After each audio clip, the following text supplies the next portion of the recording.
추진하고 공판을 맡아온 강백신 서울 동부지검 부장검사와 평검사 2명이 다음 달 2일부터 파견 인사로 중앙지검에서 근무한다고 밝혔습니다. 대포통장을 이용해 2천억 원 넘는 범죄 수익을 감추고 세금을 포탈한 불법 도박 사이트 조직이 재판에 넘겨졌습니다. 인천지검 공정거래 조세범죄 전담부는 범죄단체 조직 활동과 조세 포탈 등 혐의로 불법 도박 사이트 조직의 총책 A씨 등 2명을 구속 기소하고 조직원 3명을 불구속 기소했다고 밝혔습니다. A씨 등은 2019년 10월부터 지난해 6월까지 대포통장 이용해 범죄 수익을 은닉한 혐의를 받고 있습니다. KBS 1라디오 10시 뉴스를 마칩니다. 지금까지 아나운서 최승돈이었습니다. KBS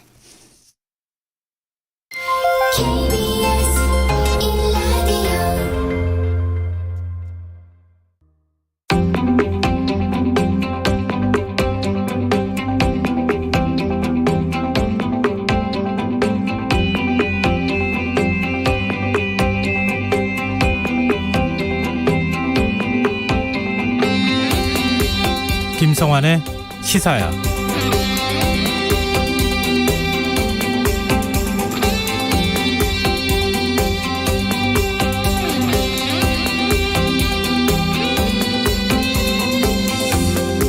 안녕하십니까. 시사평론가 김성환입니다. 6일 지방선거가 하루 앞으로 다가왔습니다. 공식 선거운동 마지막 날인 오늘 여야는 이번 선거의 최대 격전지로 꼽히는 수도권과 충청권에서 막판 총력전을 펼쳤는데요. 민주당은 정부 여당 견제를, 국민의힘은 지방 권력 교체를 강조했고요.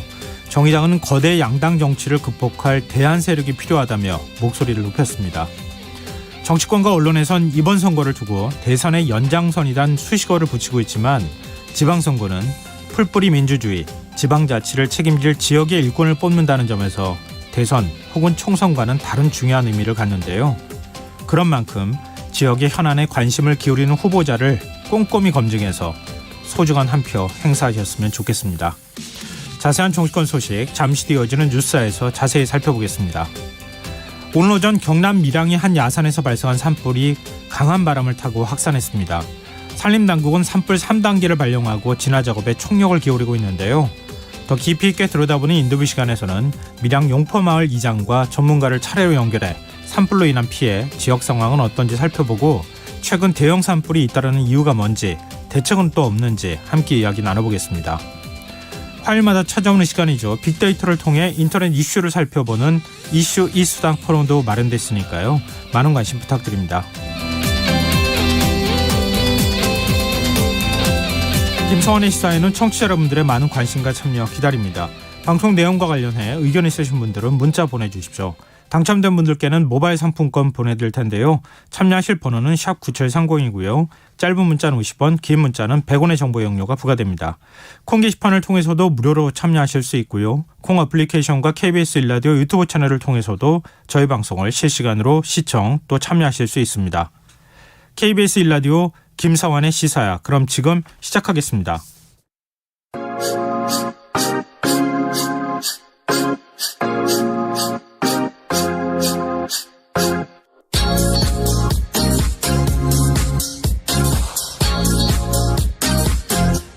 KBS 1라디오 김성환의 시사야.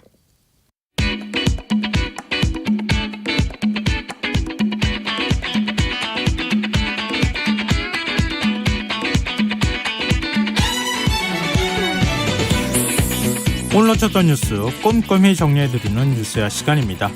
오늘은 곽재훈 프레시안 기자 나와 계십니다. 안녕하세요. 네, 안녕하세요. 네, 오늘 또 지방선거가 하루 앞으로 다가왔어요. 이 선거를 앞둔 정치권 마지막으로 어떤 메시지를 내놨습니까? 네, 여야 지도부 모두 상대방의 약점 또는 실수로 거론되는 그 지점을 향해서 적극 공세를 폈습니다. 네. 국민의힘 권성동 원내대표는 오늘 아침 회의에서 이재명 후보가 서울에서 인천까지 10분이면 간다. 대형 여객기 수직 이착륙 시대가 온다는 허언증으로 국민을 현혹시키고 있다고 주장하면서 네. 서울, 경기, 제주 등 전국 선거는 어찌됐든 나만 살고 보겠다는 팀킬이라고 주장했습니다. 권원훈 대표는 지방선거 판세에 대한 자신감을 보이면서 전반적으로 봐서 민주당에 비해 유리한 게 아니냐. 17개 광역단체 중 8개, 9개를 목표로 했는데 좀 유리하지 않나 생각은 든다. 이렇게 얘기하기도 했습니다. 네. 반면 더불어민주당에서는 김은혜 국민의힘 경기지사 후보의 재산 축소 신고 논란에 대한 공세를 이어갔는데요. 민주당 박지영 공동비대위원장은 241억 본인 재산도 제대로 계산할 줄 모르면서 33조 원 경기도 예산을 관리하겠느냐 이렇게 꼬집었습니다. 윤호중 공동비대위원장도 김 후보 허위 재산 신고가 사실로 확인됐다면서 공직 후보자의 허위 재산 신고는 당선 무효에 해당하는 중죄다. 이미 200만 명 넘는 경기도민께서 이런 사실도 인지하지 못한 채 투표를 마쳤는데 도민의 참정권 행사에 커다란 위해를 가한 범죄라면서 사퇴를 촉구했습니다. 뭐 서로 상대방을 공격했다 이렇게 또 봐야 될 것 같은데요. 또 오늘 정치권에서는 AI 윤석열, 그러니까 지난 대선 때 젊은 세대에게 윤석열 대통령의 공약을 알리는 역할을 했던 인공지능 영상을 두고 공방이 벌어지기도 했어요. 네, 뭐 이슈가 이슈라 그런지 여야의 젊은 지도자가 공방을 벌였는데요. 민주당 박지원 공동비대위원장은 오늘 오후 이 대전광역시의 이 민주당 대전시장 후보 선거사무실에서 열린 기자회견에서 윤석열 대통령이 AI 윤석열로 가장해 국민의힘 후보를 공개 지지하는 동영상이 퍼지고 있다면서 동영상 제작을 대통령이 허락했거나 알고도 묵인했다면 선거 중립 의무를 명백히 위반한 것이고 탄핵까지도 가능한 중대 사안이다. 이렇게 공세를 폈습니다. 이에 대해 국민의힘 이준석 대표는 민주당이 지방선거 앞두고 제정신이 아니다. 탄핵을 이야기한다. 대선 불복이다. 이렇게 맞받아쳤는데요. 네. 이 대표는 오늘 오후에 서울로 상경에서 아침에 오전에 제주에 머물다가 오후에 서울로 상경에서 기자회견을 별도로 열기도 하고 민주당이 얘기하는 영상은 지난 대선 때 AI 윤석열 영상에 누군가가 그냥 특정 후보 지지 문구를 조잡하게 추가해 놓은 것에 불과하다며 당연히 대통령이나 당이 제작한 것도 아니고 후보에 대한 공개 지지 음성도 없다고 반박했습니다. 혹시 대통령실 입장이 나왔습니까? 공식적으로 대통령실에서 기자들에게 공개한 입장은 없고요. 네. 좀 아까 MBC 방송 전화 인터뷰에서 대통령실과 전혀 무관한 일이다. 동영상 자료에 관여한 바가 없다. 경위를 파악 중이다. 이렇게 말한 것으로 보도가 됐습니다. 그럼 이거 누가 만들었을까요? 글쎄 뭐 상식적으로 생각하면 당시 후보, 그러니까 남해군수 국민의힘 후보가 뭐 이런 영상을 만든 것이 아니겠느냐. 이게 지금 정치권 안팎의 추측입니다. 네, 알겠습니다. 이건 또 이렇게 해도 되는 건지 이건 또 다른 문제이기도 하니까 그런 부분에 대해서는 좀 정리가 필요할 것 같습니다. 네, 사실 이 AI 영상 같은 경우에는 기존에 없던 사례이다 보니까요. 네. 새로운 기술이 등장하면서 나온 그렇죠. 지난 대선에 처음으로 이런 게 네. 나왔잖아요. 지금 선관위에서도 지금 어떻게 판단해야 될지 좀 고민을 하고 있다. 이런 소식도 전해졌습니다. 네. 근데 그런가 하면 민주당 이재명 후보 그리고 또 지금 송영길 서울시장 후보가 공통으로 지금 공약한 김포공항 이전을 둘러싼 논란 계속되고 있어요. 네, 국민의힘에서는 계속 공세를 펴고 있는데요. 이준석 대표 오늘 이것을 비판하고 공격하기 위해서 제주도에 가서 기자회견까지 열었습니다. 네. 제주도청 기자회견에서 김포공항을 폐항하면 수도권 주민이 제주도 찾는 것도 어려워지지만 제주도민이 수도권을 방문할 때도 상당한 불편을 야기한다면서 이 공항이 멀어지는데 제주 관광 수요가 유지된다는 것은 수요 공급 기본 논리도 모르는 무식한 발상이다. 이렇게 공격을 했습니다. 국민의힘은 어제 오세훈 서울시장 후보, 김은혜 경기지사 후보, 허양진 제주지사 후보가 김포공항에서 긴급 기자회견을 합동으로 열어서 최악의 공약이다 이렇게 비난하기도 했는데요. 네. 이에 대해서 이재명 후보 본인이 오늘 정면 맞대응에 나섰습니다. 이 후보는 오늘 인천 남동구 모르네시장에서 열린 기자회견에서 김포공항에서 비행기가 뜨면 관광이 되고 인천에서 뜨면 잘 안 된다는 게 말이 되는 소리냐. 없는 거짓말을 지어내 국민을 선동하는 나쁜 습관이 있다. 이렇게 반박했습니다. 네.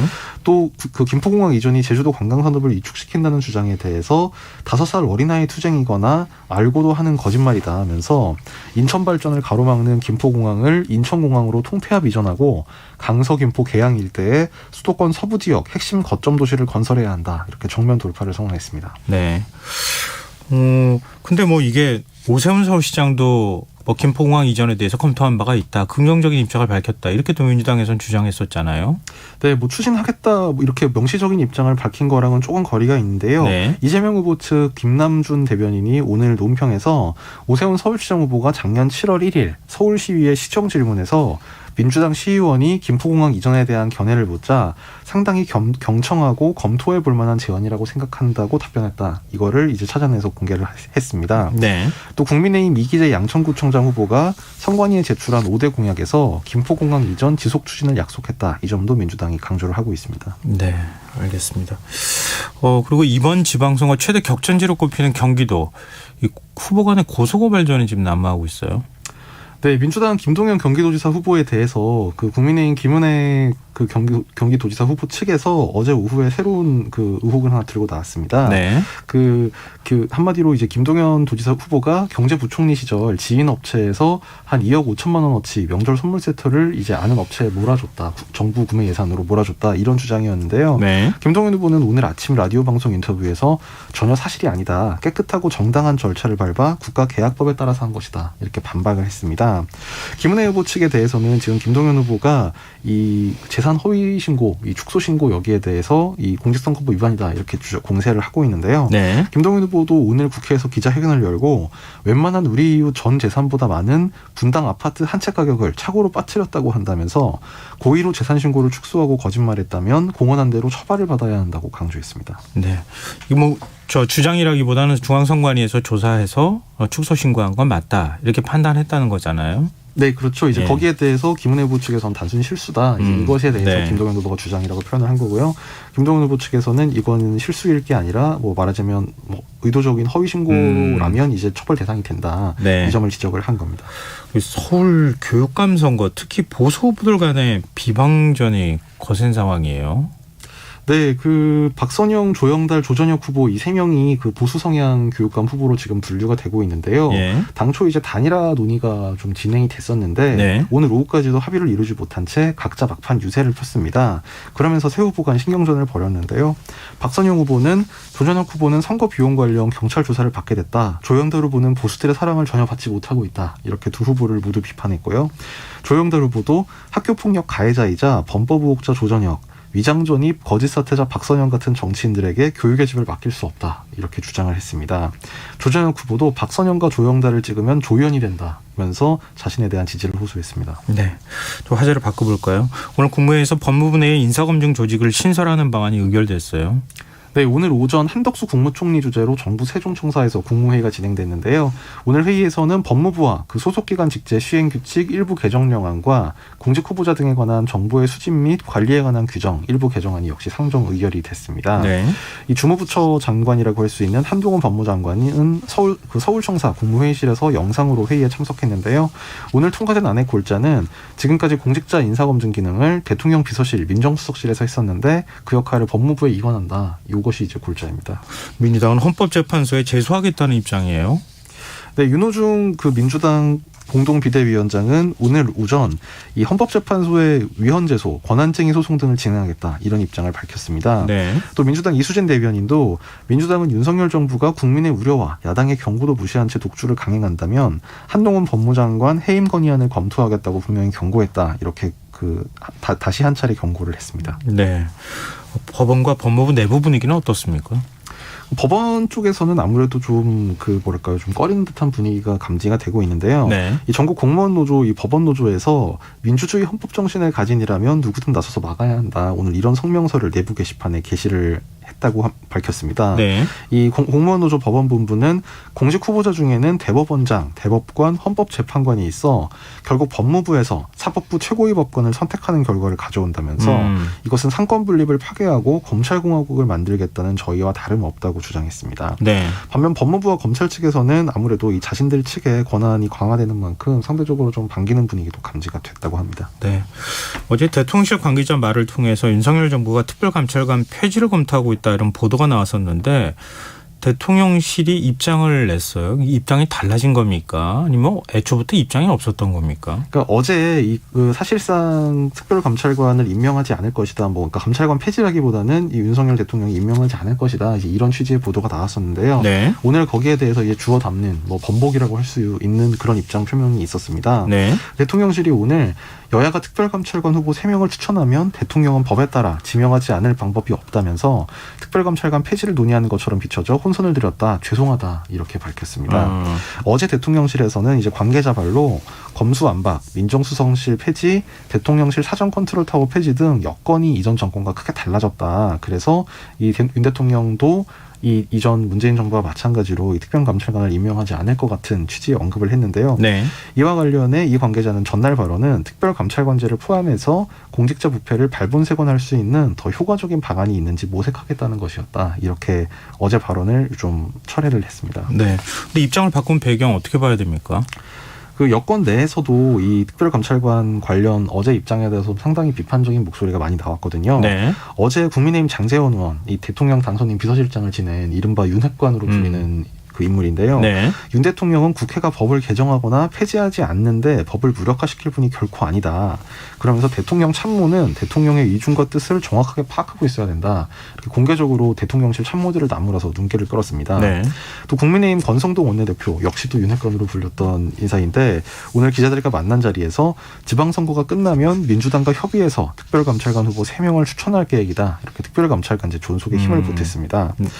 이에 따라 이제 특별감찰관제 폐지 논란은 대통령실의 어떤 그 의사소통 미스 혼선으로 지금 일단 정리가 됐는데요. 네. 다만 윤 대통령의 이중이 이 대통령실 공식 라인을 통해서 정리가 되는 게 아니라 이른바 윤핵관으로 통하는 측근 정치인들을 통해서 정리가 됐다는 점에서 네. 좀 추가적인 논란도 예고가 되고 있습니다. 그렇군요. 야당 분위기는 어떻습니까? 네, 야당은 비판을 쏟아냈는데요. 민주당은 김남국 선대위 대변인 논평을 통해 이랬다가 저랬다가 간복의 국정운영이다. 또 대통령실의 입장 발표를 비선 실세에 다름없는 윤핵관이 뒤집은 모양새도 국민을 의아하게 한다. 이렇게 지적했습니다. 정의당 장태수 대변인도 말 바꾸기가 처음이 아니지만 특별감찰관 관련 대통령실의 번복은 근무 태반이자 국정 참사라고 비판했습니다. 네. 지금 여러분께서는 KBS 1라디오 김성환의 시사회와 함께하고 계십니다. 계속해서 뉴스야 이어가겠습니다. 김승희 보건복지부 장관 후보자 관련 의혹이 지금 계속 제기가 되고 있어요. 네, 앞서서 그 김승희 후보자가 세종시에 그 공무원 특별공급으로 아파트를 분양받았다. 이것이 좀 특혜 분양이 아니냐 이런 지적이 있었는데요. 네. 오늘은 그 아파트와 관련해서 그 당시에 그 김 후보자가 오송에 있는 관사에 그 사실상 공짜로 살고 있었는데 그 상태에서 특별공급을 받았다. 이게 관사 재테크 아니냐 이런 추가 논란이 제기가 됐습니다. 네. 이 민주당 강병원 의원실에 따르면 김 후보자는 2012년 이 식약처 차장으로 재직할 때 관사에 살던 중이었는데 이때 공무원 특별공급으로 관사와 똑같은 크기의 84제곱미터 아파트 힐스테이트를 분양을 받았습니다. 네. 이후 2015년 식약처장으로 일하던 당시에 이제 이때도 세종 오송 호수공원 근처에 있는 관사에 살았는데요. 이때 그 말하자면 이 힐스테이트가 완공이 돼가지고 이제 이것을 말하자면 소유를 하게 됐는데 이와 관련해 그 강병원 의원은 김 후보자가 실거주 목적으로 아파트를 분양받았다고 했지만 실제로는 관사에 살았다는 것이 드러났다. 그래서 거짓 해명을 한 게 아니냐, 관사 재테크를 한 게 아니냐 이런 의혹을 제기했습니다. 김승희 후보자도 해명 입장을 내놓은 거죠? 네, 김 후보자 측은 이런 의혹에 대해서 2012년 실거주 목적으로 아파트 분양 신청을 했지만 2013년 4월 식약처 차장 퇴직으로 생활권이 변경돼 입주 시기에 입주를 하지 못했다면서 2015년 4월 처장 임명 시에는 기존 세입자 계약 기간이 맞지 않아서 거주하지 못했다. 만약 시세 차익 등 투자 목적이 있었다면 처장 퇴직 직후 전세 계약 기간 만료하자마자 즉시 매각하지 않았을 것이다. 이렇게 반박을 했습니다.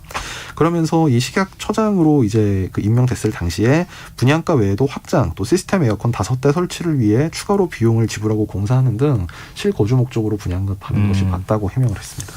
그런데 김승희 후보자 모친이 건강보험료를 체납해서 아파트가 압류됐다. 이런 의혹직이 나온 거 이거 어떻게 봐야 됩니까? 근데 요거는 한 7년 전의 일인데요. 예. 2015년 5월부터 11월까지 약 6개월 정도 이 김승희 후보자 모친이 소유한 서울시 동작구 상도동 소재 아파트가 건보료 체납으로 건보공단에 압류되는 일이 있었습니다. 이후 한 6개월 후에 한 같은 해 11월에 압류 등기가 말소가 됐는데 네. 이제 이거는 이제 뒤늦게 건보료를 변제를 했기 때문으로 지금 알려졌습니다. 이거는 이제 역시 강병원 의원 그리고 오늘 아침 아시아경제 보도에 따라 밝혀진 건데요.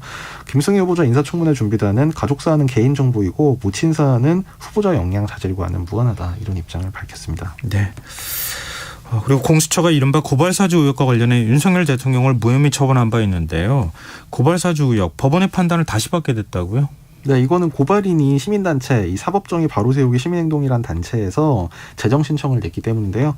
재정 신청이라는 거는 꼭 공수처가 됐든 아니면 검찰이 됐든 이제 기소권을 말하자면 이 수사기관이 갖고 있지 않습니까? 네. 그 기소권을 행사하는 기관에서 불기소 결정을 내렸을 때 이 불기소 결정을 왜 내린 거냐, 이걸 다시 한번 판단해 달라. 이거를 이제 법원에 기관에 신청을 하면 네. 법원의 판단을 받아서 기존에 불기소가 됐던 사안이라도 그 판단에 따라서 다시 기소를 할 수 있습니다. 네. 지금 그 절차를 밟게 됐습니다. 네.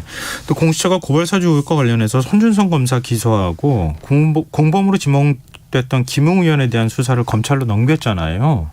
근데 지금 검찰 수사는 어떻게 진행되고 있습니까? 네, 공수처에서 지난 4일에 이제 그 손준성 그 대구고검 인권보호관을 공무상 비밀누설 등 4가지 혐의로 기소를 했고요. 다만 이제 직권남용 부분은 불기소를 했습니다. 또 공범으로 적시한 김웅 의원 그리고 윤 대통령 부인인 이제 김건희 코바나 컨텐츠 대표는 검찰로 이첩을 했는데요. 이 이첩된 김웅 의원과 이 김건희 대표의 고발사주 의혹 사건은 지난 11일 이 서울중앙지검 공공수사 1부에 배당이 된 상태입니다. 근데 더 수사가 진척됐다 이런 소식은 아직 뭐 알 수는 없는 상황인 거고요. 네, 지금 배당된 이후 한 3주 정도가 지난 시점인데요. 수사 진행 상황은 아직까지 알려진 게 없습니다. 네. 그리고 문재인 전 대통령 양산 사저 앞에 보수단체들이 연일 집회를 벌이고 있다. 뭐 이런 이야기 아마 많은 분들이 들어보셨을 것 같은데요. 문 전 대통령이 결국 법적 조치에 나섰어요. 네, 문 전 대통령이 오늘 경찰에 고소장을 제출을 했습니다. 경남 양산경찰서에 따르면 문 전 대통령 부부가 대리인을 통해서 오늘 3개 보수단체 소속 회원 등 4명에 대한 고소장을 냈습니다. 피고소인들이 사저 앞에서 집회하는 동안 유혹행위를 저질렀다. 그래서 이에 대한 처벌을 촉구하는 취지의 내용이었는데요. 네. 구체적인 고소 내용은 욕설 및 허위사실의 반복적 유포로 인한 모욕죄 그리고 허위사실 적시에 의한 명예훼손죄가 적용이 됐습니다. 또 살인 및 방화 를 하겠다는 협박, 또 집단적인 협박 등으로 공공 안녕에 위험을 끼칠 것이 명백한 집회를 개최한 집시법 위반, 그러니까 집회 시위에 관한 법률 위반 혐의도 추가가 됐습니다. 경찰은 고소 사건 처리 절차에 따라서 수사를 진행할 예정이라고 밝혔습니다. 네. 언론과 인터넷에 관련 영상이 공개됐는데 언론에서 도저히 보도를 할 수 없을 정도의 욕설이나 이런 것들이 섞여 있더라고요. 보니까. 근데 민주당 내에서는 법개정 목소리가 나오고 있더라고요. 네, 앞서 민주당 일부 의원 등이 지난 16일에 그 옥회 집회 시위를 금지하는 장소가 있지 않습니까? 네. 뭐 기존에 뭐 현직 대통령 관저라든지 외교 관저 이제 이런 뭐 반경 100m 이는 이렇게 규정이 돼 있는 부분이 있는데 그 지난 16일에 그 민주당 의원들이 제출한 집회 시위법 개정안에는 전직 대통령 사저도 여기에 추가하자 이제 이런 내용의 그 법안이 발의가 됐고요. 네. 그 민주당 박강원 의원도 오늘 SNS를 통해서 우리 사회가 사생활 보호를 위한 법을 보완하고 언어 폭력을 규제하는 법 도입을 진지하게 검토해야 할 때가 됐다면서 집회와 시위를 악용해 사생활을 침해하는 행위를 엄격히 규제하는 것도 검토해야 한다. 이런 그 주장을 SNS에 밝혔습니다. 네. 근데 이게 지금 뭐 문재인 전 대통령 사저만 관계된 건 아니잖아요. 그러니까 대통령 관저, 그러니까 사저 문제 어떻게 정리할 거냐. 용산 대통령 집무실 인근 100m 이내 집회 이거 어떻게 할 거냐. 이것도 고민거리잖아요. 네, 지금 이 부분도 사실 말하자면 뭐 법의 비비라든지 약간 기존과 맞지 않는 상황이 좀 벌어진 면이 있는데요. 그렇죠. 이전에는 관저하고 집무실이 같이 있었던 청와대에 있었으니까. 예, 맞습니다. 그래서 사실 어제 김창균 경찰청장이 기자 간담회를 한 자리에서 이번 기회에 집시법 개정 방안에 대해 다양한 사안들을 담아서 검토를 시작할 계획이다. 이렇게 얘기를 한 바가 있습니다. 네. 뭐 단순히 이제 뭐 대통령 관저 집무실뿐만 아니라 뭐 소음이나 아니면 뭐 교통 정체 유발 등 인근 시민 평온권을 침해할 가능성이 있는 그런 집회 시위를 제한하는 규정도 검토하겠다. 뭐 이런 내용이었는데요. 물론 이제 뭐 표현의 자유 위축 우려도 있습니다만 지금 아무래도 핵심 쟁점은 현행법이 금지하고 있는 집회 시위 금지 장소에 대통령 관저가 아닌 대통령 집무실을 포함시키느냐 요게 지금 쟁점이고요. 네.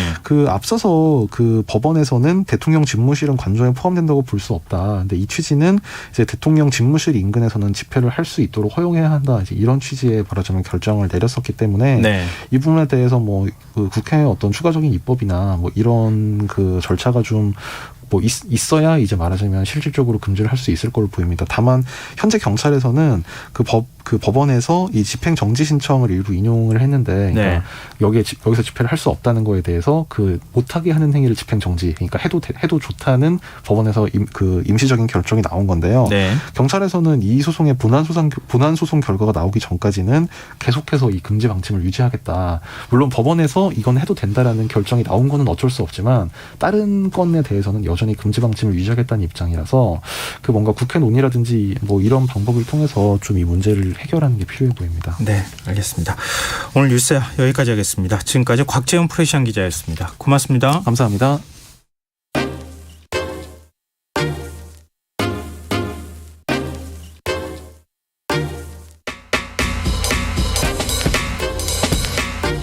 바쁜 당신이 알아야 할 모든 것 여기에 있습니다. KBS 1라디오 김성환의 시사야. 아마 많은 분들이 걱정하고 계실 텐데요. 오늘 오전 경남 밀양에서 산불이 발생했습니다. 대기가 건조하고 강한 바람 탓에 지금 이 시간에도 불길은 계속 번지고 있는데요. 현재 대피해 계신 마을 주민 연결해서 현재 상황 들어보도록 하겠습니다. 용포마을 송영현 이장님 나와 계시죠? 예, 안녕하세요. 네, 지금 마을 주민분들 대피해 계신다고 알고 있는데요. 총 몇 분입니까? 저희 마을은 지금 25명이 해관에 지금 마을 해관에 나와 계십니다. 마을 해관에 전부 다 모여 계시는 거예요? 네네. 근데 지금 뭐 지병이 있으신 분들이나 아무래도 연세가 있으신 분들이 있을 테니까 근데 생활에 꼭 필요한 것들은 다들 집에서 좀 챙겨 오셨습니까? 구호품 조금 전에 도착했고요. 예. 저희도 이런 경험이 없다 보니까 처음 겪는 일이다 보니까 지금 준비는 지금 먹을 빼는 건 지금 라면 이 정도밖에 없습니다. 라면 물 이 정도밖에 준비가 안 됐습니다. 이외에 대피소 생활 좀 불편하신 점은 없으십니까? 마을 해관이다 보니까 기존에 마을 노인에서 운영하는 부분이 있어가지고 거기 맞춰서 운영하려고 하고 있습니다. 네, 알겠습니다. 이 산불 소식에 이장님을 포함한 주민분들이 많이 놀라셨을 것 같은데요. 언제쯤 산불 소식 접하셨어요? 오전 저희가 9시 경에 불이 보이기 시작했거든요. 예. 그러니까 9시 반 이후에 이제 바람이 같이 동반하다 보니까 저희 마을 쪽으로 이웃 마을에 불이 났었는데 9시 반 이후에 저희 마을 쪽으로 급속도로 번지기 시작했습니다. 강한 바람을 타고 산불이 순식간에 번졌다고 하더라고요. 네네. 거의 눈으로 보기 100m 이 정도 각종의 거리에서 불이 번지고 이랬습니다. 근데 지금 계시는 곳에서 진화작업 힘들었다는 소식도 들리고 있는데 이 진화하는 모습들이 좀 보입니까? 어떻게 좀 산불이 번지는 확산하는 모습이 좀 눈으로 육안으로 식별할 정도가 되는 건가요? 예, 지금도 저희 마을 뒤쪽에 산들 보면 붉은 지금 불이 지금 여러 군데 보이고 있습니다. 그러면은 진화 인력도 지금 산불을 더 확산하는 걸 막기 위해서 산에 올라가 계시는 상황이겠네요. 예, 중간중간에 소방차들도 주위 인가 주위에는 소방차들이 대기하고 있고요. 예.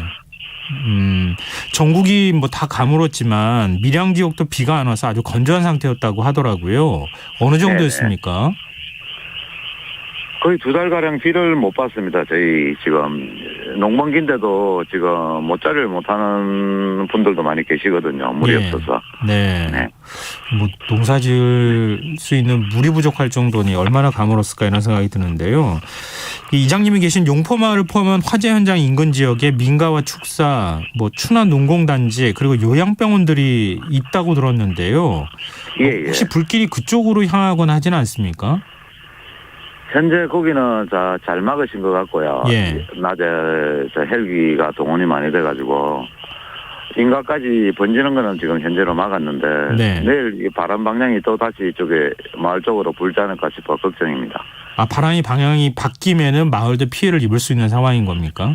내일 지금 오전 불었던 방향으로 내일 만약에 다시 오전에 분다면은 더 위험해질 수 있지 않을까 싶습니다. 그렇군요.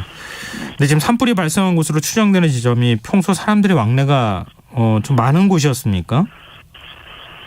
여기가 거의 소나무 지역이거든요. 예. 거기 그러니까 여기도 송이가 많이 나는 산들입니다. 그래서 피해가 더 컸던 것 같습니다, 지금. 그렇군요. 소나무 지역이라서. 그러니까 침효수림이 많은 산불이 나니까 잘 꺼지지도 않고 빨리 확산하고 이런 일들이 있었던 거군요. 예. 네, 알겠습니다. 지금 대피소의 마을 주민분들이 지금 대피해 있는 상황이라고 말씀드렸는데요. 건강 해치시지 않도록 조심하셨으면 좋겠고요. 재산 피해 또 없었으면 좋겠습니다. 오늘 인터뷰 응해주셔서 고맙습니다. 예, 고맙습니다. 네, 지금까지 산불 현장 인근 주민이신 용포마을 송영현 이장님이었습니다. 울진 산불이 진화된 지 이틀도 채 지나지 않았는데 왜 이렇게 또 산불 피해가 잦은 건지 이번엔 이영주 서울시립대 소방방재학과 교수 연결해서 얘기 이어가 보도록 하겠습니다. 교수님 안녕하십니까? 네, 안녕하십니까? 네, 오늘 오전 9시 25분쯤 산불이 발생했는데 산림청은 오전 11시 45분 산불 3단계와 산불 국가 위기경보 심각 단계를 발령했습니다. 이게 어떤 의미인지 좀 먼저 짚어주시면 좋겠습니다. 일단 산불 3단계의 경우에는 기준상으로는 예상 피해 면적이 약 100헥타르 이상 또 평균 풍속이 10m 이상인 경우에 초속 10m 이상인 경우에 발령이 되는데요. 네. 최초 산불이 발생했던 시기에는 이러한 이제 피해가 빠르게 확산된다고 보지는 않았던 것 같아요. 다만 이제 앞서 말씀드린 대로 오전 11시 이후에 바람도 강하게 불고 이러면서 확산이 굉장히 빨리 되는 상황, 이런 부분들이 되면서 아마 피해 면적이 상당히 빠르게 커질 것이다 예상이 돼서 3단계로 발령을 한 거고요. 그만큼 화재 확산이 빠르고 피해가 커졌다. 또 이렇게 이제 보시면 될 것 같고요. 네. 다만 이제 산불 국가 위기 경보 같은 경우에는 이제 재난 대응 단계에서 관심, 주의, 경계, 심각 이렇게 이제 재난 대응 체계를 4단계로 나누는데 네. 전면적인 피해 확대가 되는 바로 전 단계거든요. 그래서 이제 산불이 대형 산불로 확산될 우려가 충분히 있어서 이런 부분들의 대응 태세를 강화하기 위해서 단계를 발표한 것으로 그렇게 이제 확인이 됩니다. 지금 오후 9시 기준, 그러니까 산불이 발생한 지 13시간이 지금 지나고 있는 상황인데요. 진화율이 41%라고 하더라고요. 이게 기상의 영향이 큰 겁니까? 물론 이제 당연히 기상의 영향이 좀 컸다고 볼 수가 있겠는데요. 사실 이제 통상적으로 산불이 가장 많이 발생하는 빈번한 시기로는 한 2월 말에서 5월 초 정도가 일반적인데요. 최근에 이제 산불이 이렇게 빈번한 상황들이 사실은 실제로 이제 예년보다 건조한 기후가 앞서서 이장님도 말씀하셨듯이 굉장히 오랜 기간 동안 지금도 이제 여기에 건조 경보나 이런 것들이 계속 그 기간 동안에 지속적으로 또 이제 발령이 되고 했었거든요. 네. 그런데다가 이제 오늘 같은 경우 특히 이제 순간 최대 풍속이 초속 11m 또 이제 야간이 되면서 초속 13m까지 좀 강하게 바람이 부는 상황, 이런 것들로 본다면 좀 건조한 상황에서 또 강한 바람이 불면서 진압이 상당히 좀 어려운 부분, 또 일몰 이후에는 적극적인 진압이 좀 한계가 있기 때문에 조금 더 어려운 상황이다라고 보시면 되겠습니다. 수목의 종류나 수목 상태도 산불과 좀 연관성이 있겠죠? 네, 맞습니다. 사실 산불에 영향을 미치는 것들 중에 앞서 말씀드린 이제 기후 이외에도요, 수목의 밀도라든지 또 나무의 종류, 수종 같은 것들이 영향을 많이 미치는데요. 특히 이렇게 이제 우리나라의 동해안 지역, 또 이제 태백산맥 중심으로 이런 지역들 같은 경우는 상당히 이제 소나무 이런 비율들이 굉장히 높거든요. 그러니까 아마도 수목 밀도도 굉장히 높고 또 침엽수인 이 소나무의 경우에는 활엽수보다 훨씬 수분 함유도 적고 또 특히 소나무 같은 경우는 이제 테라핀 같은 이제 기름 성분이 함유하고 있기 때문에 네. 불이 한번 붙으면 굉장히 잘 타고 빠르게 타고 또 탈 때 굉장히 강한 열량을 내는 이런 화재의 취약성이 있다라고 말씀드릴 수 있겠습니다. 네. 시기마다 산불 특징이 좀 다르다고 하더라고요. 이번에는 유독 연기가 많이 발생하는 것 같아 보였는데 이게 어떤 특성하고 관련이 돼 있습니까? 이게 이제 나무나 나뭇잎 이런 숲풀 같은 것들이 아주 바짝 마른 아주 건조한 시기 같은 경우에는요, 이게 수분이 마른 상태에서 타기 때문에 연소가 굉장히 빠르고 잘 되는 반면에 또 연소가 잘 되면서 연소 생성물, 그러니까 이제 연기라든지 이런 것들이 상대적으로 적고 또 이제 연기 색깔도 이제 백색 연기인 경우들이 많거든요. 네네. 근데 이렇게 상대적으로 이제 건조한 상태가 덜한 지금 초여름 같은 경우는 숲풀 같은 경우, 나무 같은 경우에도 어느 정도 수분을 머금고 있기 때문에 이러한 것들을 본다면은 연소 속도가 아주 바싹 마른 완전히 건조한 상태보다는 조금 덜하지만 또 대신에 이런 연소가 충분히 잘 이루어지지 않기 때문에 이 확산 속도는 좀 상대적으로 빠르지 않은 대신에 이 불완전 연소에 의한 연기 발생량이 많아지고 또 검은 연기 같은 이런 노면들이 상대적으로 좀 더 많이 발생하는 그런 특성들이 있다라고 말씀드릴 수 있겠습니다. 네. 근데 밀양의 경남 지역에서도 좀 산세가 험하기도 하고 또 아름답기도 하고 이런 지역으로 또 알려져 있는 곳이잖아요. 네. 그렇기 때문에 아무래도 산불이 한번 번지기 시작하니까 더 빠른 속도로 더 크게 번진 거 아닌가 또 이런 생각이 들기도 하던데요. 예. 산림청장은 앞선 브리핑에서 해가 지기 전에 주불 진화를 목표로 하겠다 이렇게 밝혔거든요. 예. 근데 지금 야간 진화 체제로 주불을 좀 잡을 수 있을까요?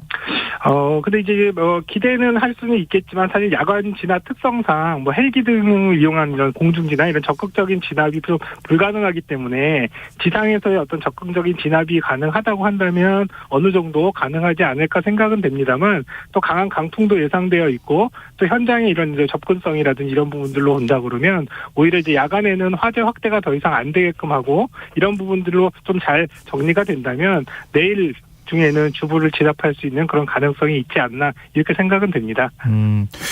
지금 혹시 야간에 항상 이제 대형 산불이 날 때마다 나온다는 얘기이긴 한데요. 네. 보통 이제 헬기가 철수하지 않습니까? 해가 지면. 네. 근데 야간에도 좀 헬기가 좀 불을 진화할 수 있는 그런 헬기 도입은 안 되는 겁니까? 지금 이제 그런 장비들은 사실은 이제 일부 있기는 합니다. 다만 이제 우리나라에서는 야간 진압에 대한 어떤 이제 헬기 이런 부분들이 기능을 갖춘 헬기들이 사실은 이제 도입돼 있지 않기 때문에 야간에 이제 운항은 굉장히 어렵고 또 야간에 이런 부분들 활동이 가능하다 하더라도 어쨌든 헬기 운영의 물론 불을 끄는 것도 중요하지만 헬기 운영상의 안전성이 또 우선 담보가 돼야 되거든요. 이런 야간에 이런 헬기 진압이 가능한 장비가 있다 하더라도 사실은 야간 비행 자체에 대한 위험성도 상당히 높고 또 화재 현장은 여러 가지 기류라든지 이런 부분들이 변화가 심하기 때문에 이런 장비들이 도입된다 하더라도 주간과 같이 아주 매우 적극적인 이런 진압이나 활동들은 제한이 있는 상황입니다. 네. 근데 최근 들어서 산불이 한번 발생하면 점점 이 대형화되는 것 같다는 느낌인데요. 저희가 산불 발생할 때마다 이렇게 이제 재난 속보를 전해드리고 있고요. 근데 교수님이 보시기에는 어떻습니까? 사실 이제 과거보다는 화재가 발생했을 때, 산불이 발생했을 때 대형화되는 부분, 또 그리고 피해가 커지는 것들은 사실 많은 분들이 이제 공통적으로 전문가들이 말씀하시는 것들은 기상이변을 좀 많이 말씀들을 하시는데요.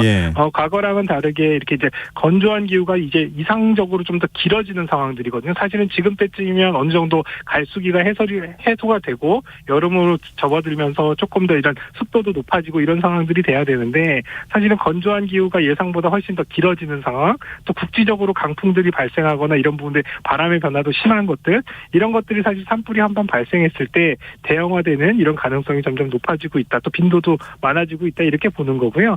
이러한 현상은 사실 비단 국민뿐만 아니라 전 세계적으로도 산불의 발생이라든지 피해 규모에 대한 어떤 확대 같은 것들은 공통적으로 발생하고 있다. 이렇게 말씀드릴 수 있을 것 같아요. 네. 근데 대형 산불로 번지는 걸 막기 위해서는 초기 진화가 제일 중요할까요? 물론 이제 아예 불이 안 나도록 하는 게 제일 중요하겠지만. 예, 맞습니다. 산불 아니라 일반 화재에서도 사실은 초기 진화, 빨리 화재를 알고 또 화재가 커지기 전에 진압하는 이런 초기 진화의 중요성은 아무리 강조해도 지나치지 않는데요.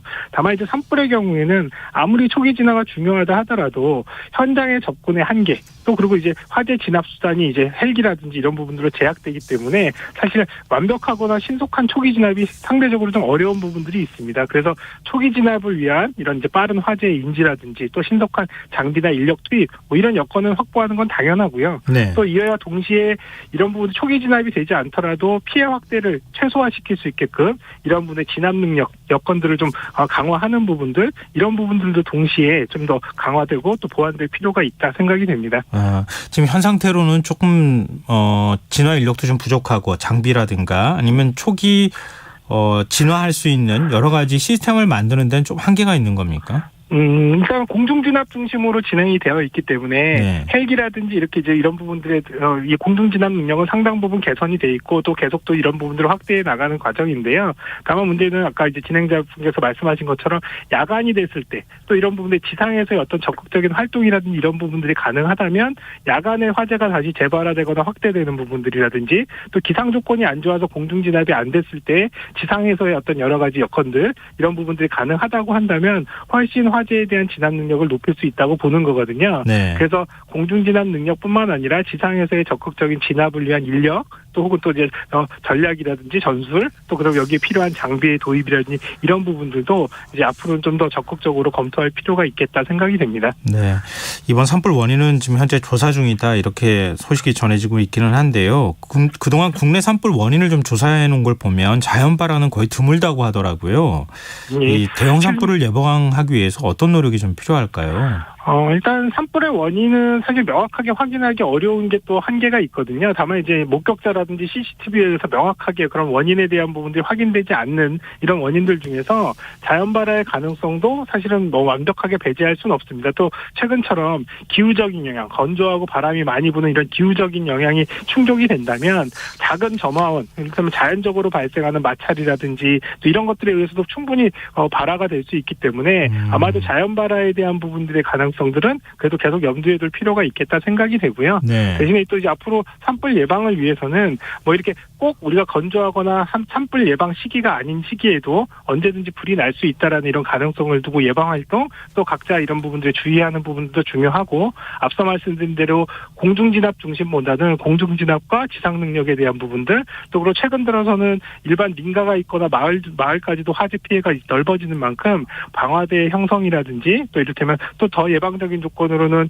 나무의 이제 구성들을 좀 달리해서 이런 화재에 잘 타지 않는 방화대라든지 어떤 조림 구성을 하는 이런 부분들의 다각적인 노력들이 좀 필요할 것으로 보입니다. 네, 알겠습니다. 오늘 말씀 여기까지 듣겠습니다. 고맙습니다. 네, 감사합니다. 예, 지금까지 이영주 서울시립대 소방방재학과 교수였습니다.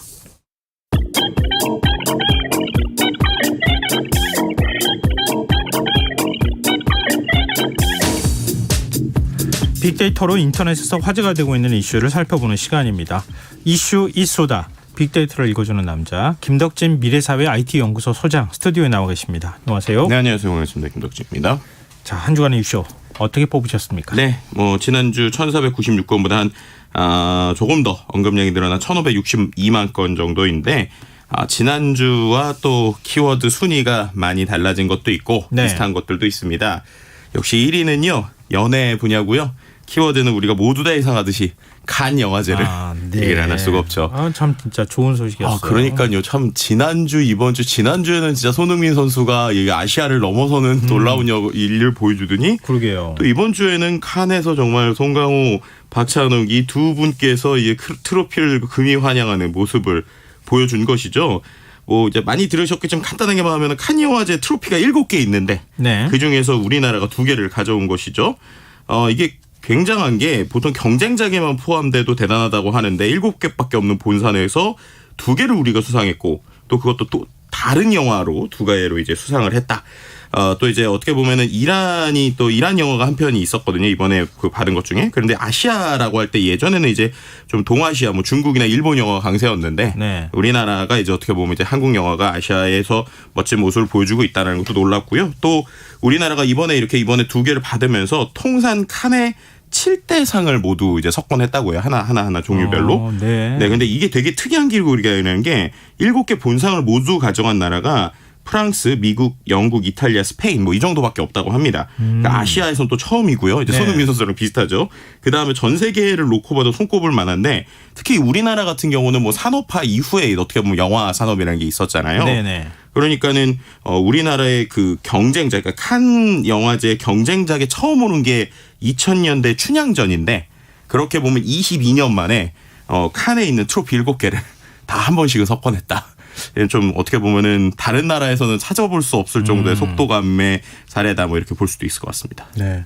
또 우리 코로나19 사태 겪으면서 네. 영화관 사실 뭐 직원 다 내보내고 그러니까요. 굉장히 힘들었잖아요. 근데 칸 영화제 효과로 좀 훈풍이 불 수 있을까요? 네, 뭐 실제로 이제 8분 동안 기립박수가 쏟아졌었던 이 박찬욱 감독의 헤어질 결심이라는 영화 이후에 박찬욱 감독이 이제 감회를 이렇게 표현을 했잖아요. 그러니까 영화관이란 당연하게 생각했던 것이었는데 그게 얼마나 소중한 것인지, 이제 극장이라는 게 얼마나 소중한 것인지 우리가 깨달았다. 그러면서 이제 시상식 후에도 이제 박찬욱 감독은 영화관이 곧 영화다. 뭐 이런 식의 이제 메시지들을 계속 얘기했어요. 그러다 보니까 어떻게 보면은 거리두기도 풀리고 또 네. 먹거리도 먹을 수 있게 되는 극장가에서 뭐 지금 이미 뭐 마동석 주연의 영화인 범죄도시 2편이 600만 관객. 그러니까는 좀 즐겁고 오락 영화는 좀 흥행을 좀 시작을 하고 있고. 있거든요. 네. 그런 상황에서 이러한 이번에 또 한 편도 아니라 두 편의 칸 영화제의 효과들이 좀 나오는 것이 아니냐라는 관심들을 갖고 있고, 왜냐하면 이제 2019년 기생충 같은 경우에 우리나라에서 1,000만 관객 넘겼기 때문에 네. 좀 그런 훈풍들 들은 것이 아니냐는 기대감들을 좀 볼 수 있는 것 같습니다. 몇 달은 이미 예약 끝났어요.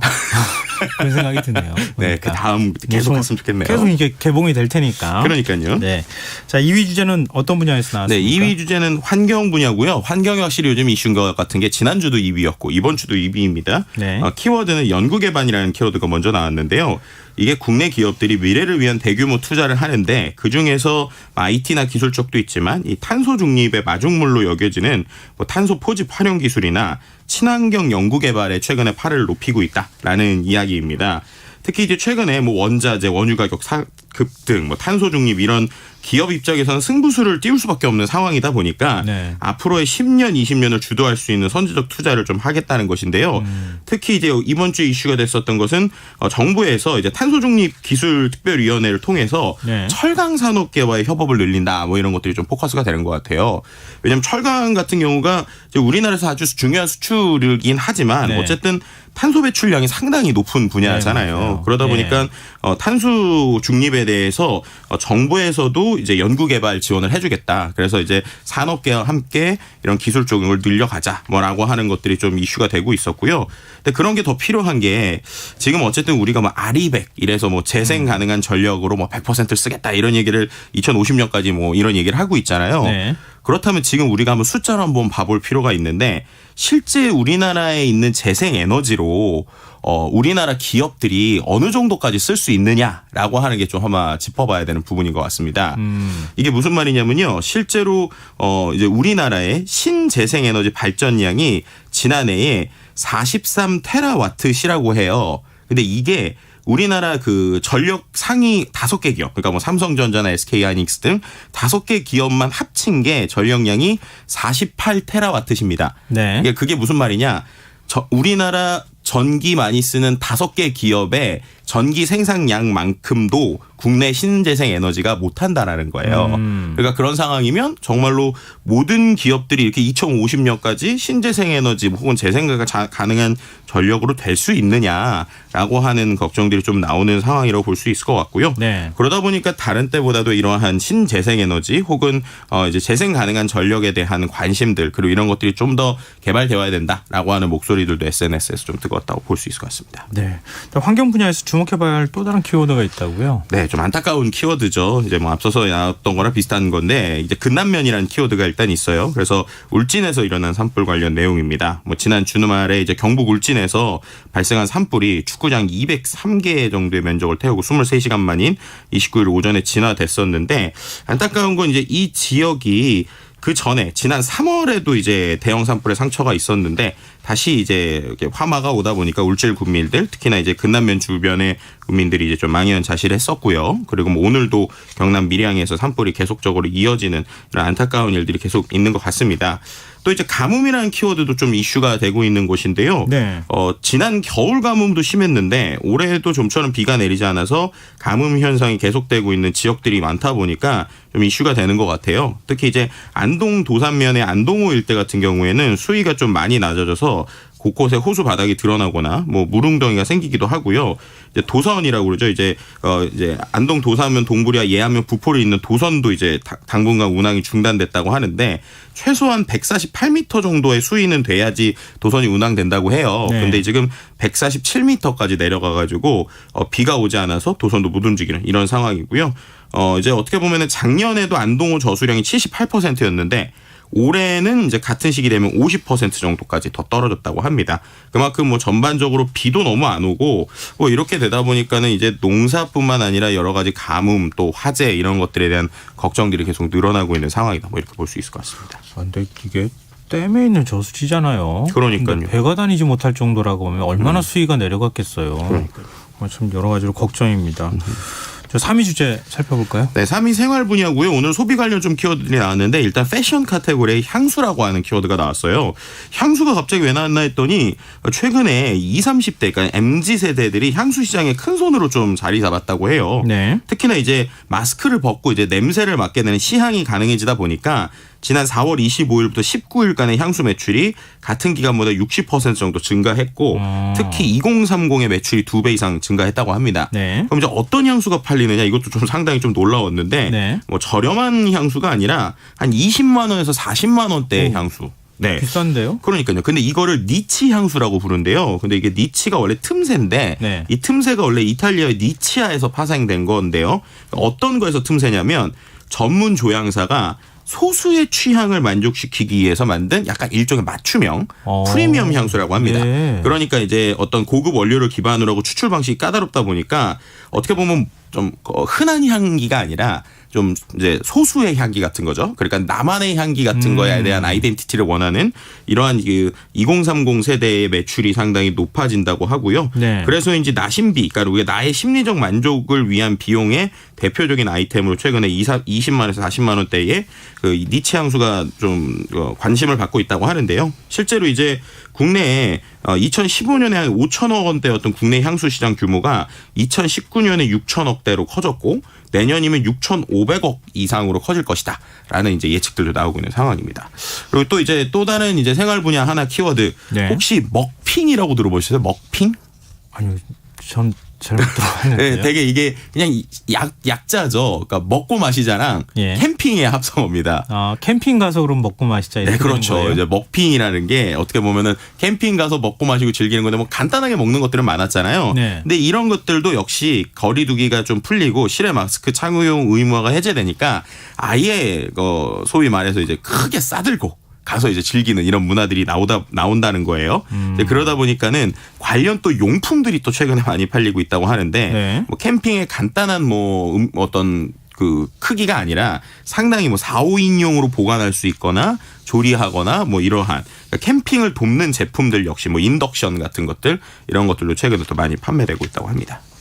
근데 다 돈이 많이 들 것 같은데. 그러니까 약간 일종의 보복 소비를 해외 여행 가시는 분들도 있지만 이제 어떠한 보복 소비를 국내 혹은 나만의 만족하는 이런 것들로 채우는 이런 니즈들이 조금씩 보이는 것 같다. 뭐 이렇게 평가할 수 있을 것 같습니다. 네. 하기야 마스크 계속 3년째 쓰고 있으니까 좀 향기를 맡아본 적이 별로 없는 것 같다는 생각이 드네요. 네, 괜히 잘못 향수 뿌리고 마스크 했다가는 더 이제 독하게 되는데 어쨌든 마스크 벗고 향수 뿌리니까 기분 좋은 것 같아요. 네.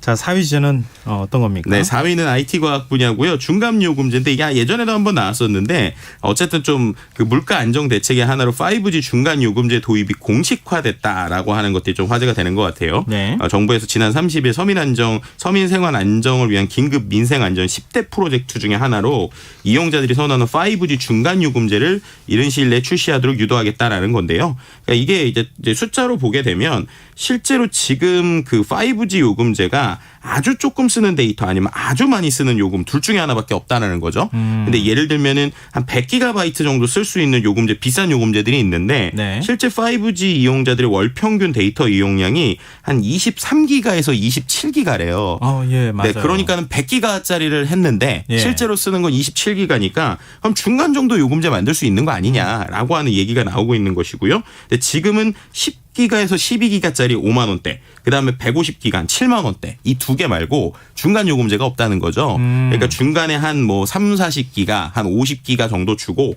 한 6만 원 돈 뭐 이런 것들 요금제 만들겠다. 이래서 이제 중간 요금제라는 얘기가 나오고 있고요. 근데 다른 것보다는 계속 얘기하지만 5G부터 좀 제대로 잘 터졌으면 좋겠다. 이런 얘기들이 좀 SNS에 많이 나오고 있습니다. 이거 공감하시는 분들 많으실 것 같아요. 네. 자, 마지막 5위 주제는요. 5위는 상당히 흥미로운 주제인데 산업 분야의 근무제고요. 카카오가 주 1일 사무실 출근하고 주 4일을 메타버스로 출근하게 하겠다. 이런 얘기를 어제 한 거예요. 네. 네, 그러니까 뭐 지금 이제 어떻게 보면은 여러 가지로 근무들이 유연화는 되지만 어쨌든 네. 사무실에 하루만 출근하게 하고 4일을 가상 공간에서 출근하게 하겠다. 이제 그런 것들이 이제 시범적으로 적용시키면서 뭐 내년까지 이제 순차적으로 하겠다라고 하니까 SNS가 엄청나게 뜨겁습니다. 이거 잘 될 거냐? 아니면 정말 되면 카카오 가야 되는 거냐? 아니면 뭐 예를 들면 일단 뭐 부럽다는 반응이 제일 그렇죠. 먼저 부럽기도 나올 것 하지만 같은데. 이렇게 되면 또 IT라는 사람들은 뭐 그렇게 할 수도 있지만 다른 직종에 있는 사람들은 메타버스 불가능한데 그럼 이제 사내에서도 역차별 나는 거 아니냐 이런 여러 가지 뜨거운 이야기들이 있고요. 뭐 방법 혹은 커뮤니케이션 잘 될 거냐라고 하는 우려와 걱정의 얘기도 있지만 어쨌든 중요한 건 확실한 건 하나의 또 패러다임의 변화에 공을 던졌다. 뭐 이렇게 좀 표현해 볼 수도 있을 것 같습니다. 진짜 하긴 하는 거예요? 그러니까요. 그래서 이게 정말 어떻게 될지 모르겠는 게 7월부터 시범 적용은 한대요. 예. 그래서 이제 오늘 방법들이 이야기됐는데 일부 방법이 좀 내부에서도 논란이 됐어요. 왜냐하면 이어폰을 끼고 계속 커뮤니케이션을 해야 된다는 게 있다 보니까 그러면은 메타버스에 있는데 하루 종일 이어폰 끼고 있어야 돼? 뭐 이런 얘기들도 나오고 있고 뭐 수정 보완이 좀 필요한 부분도 있는 것 같습니다. 네, 어쨌든 많은 사람들 가슴을 좀 살짝 들뜨게 하는 그런 소식인 것 같습니다. 네. 자, 이슈 이수다 김덕진 미래사회 IT연구소 소장과 함께했습니다. 고맙습니다. 네, 감사합니다. 네, KBS 1라디오 김성환의 시사야 1부 순서는 여기서 마무리하겠습니다. 잠시 후 밀양 산불 특보가 전해질 예정입니다. 산불 특보 듣고 전 11시 10분 2부에 돌아오겠습니다.